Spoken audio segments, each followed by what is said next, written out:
गोटे कथा कहबी संध्या बेले टिके साई पड़िशा बुलू बुलू गोटे भल जिनिस मो नजर आसला। पड़िशा घर गोटे छुआ 11 टना खाता आ पेनसिल धरी एबीसीडी प्रैक्टिस करुछि।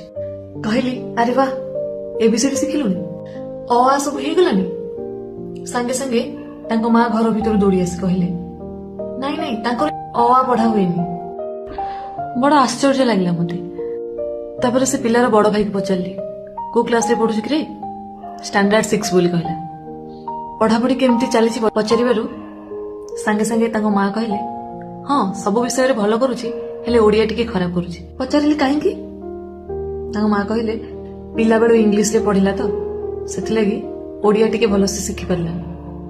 हाँ कहि दउछि किंतु पढ़िबा लिखिबारे टिके असुविधा होछि। बहुत दुख लागुछि आज्ञा।